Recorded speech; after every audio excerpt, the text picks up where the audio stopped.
I decided to play 52 completely unheard of indie games off of Steam, and I'm going to make that your problem as I tell you all about them. That's right, we're playing Gates of Eden this week on Steam, in case you missed it. Now, if you're not familiar with the concept of Gates of Eden, it's very simple. There's paradise, there are demons, and you're trying to stop the two from meeting with all the guns you can carry. Released on Steam on September 19th of 2025 from a solo developer and publisher, Lee Create. Gates of Eden doesn't seem like it's very deep from the surface, and that's fair, but it only sells for a price point of $9.99. But is it worth every dollar? Let's find out. Let's start with the gameplay. On the surface, it's very simple. You have access to 5 weapons, 3 different spells, and 3 different resource bars to pull from. Survive and complete the objective, and you will move on to the next level. The controls were fine as well. Very easy to get into and play since it has the standard keyboard layout and controller access. It does have a tutorial screen, but if you've ever played a game before, you won't need it.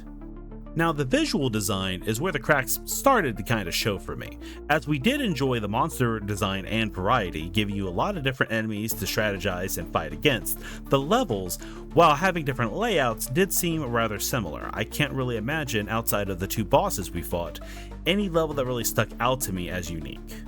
And while fighting the enemies is fun, the immersion's kind of broken once you realize that the monsters kind of stand there until you aggro them.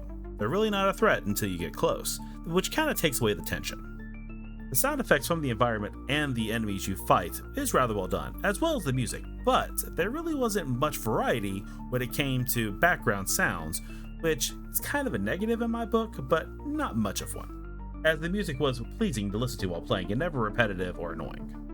The story can actually be summed up by the Steam description. It's Doom, but set in heaven, kill evil demons, stop the monsters, and stop the Prince of Darkness from taking over the Garden of Eden. I actually see this as a positive because you don't need lots of dialogue or a convoluted story to have fun. Just point and shoot and protect your home. But if you are itching for more story or to know why you're there or how they even got there, the creator of the game also wrote a companion book that's meant to be read along as you played the game, which I think is pretty inventive for the genre. While normally I would factor in performance and optimization, and I did have a few issues while playing the game, I cannot rule out the aspect that it might have been my computer as we were having issues while streaming. I will leave it with a little disclaimer that you might have the same issues, but since the game never crashed, it shouldn't be an issue. And just a few extra notes on the matter. The game was created, to the best of my knowledge, by one person, and it is their first game, so that gets a lot of leeway in my book. It is a very promising, decent foundation of a game. Now, if you're not familiar with how I rate games, I judge a game based on who made it and how much they're charging for it before I factor in anything else. I've played a lot of horrible games that I got for free that I loved, and I've paid $60 for masterpieces that I played once and never touched again. So it only seems fair to factor in every aspect before putting an opinion down, as no game is created equal. I like to use what I refer to as the movie theater scale. $10 for a movie ticket, 2-hour movie. So if I could spend $5 on a game and get an hour worth of fun out of it, it was $5 well spent.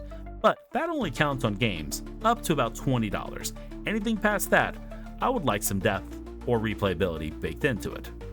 And with that being said, being made by only one person at a price point of $9.99, we here at the Maelstrom Hold give Gates of Eden a solid 2.5 out of 5. We played it. It was alright. And if this is your kind of game, it might be alright for you too. Let us know.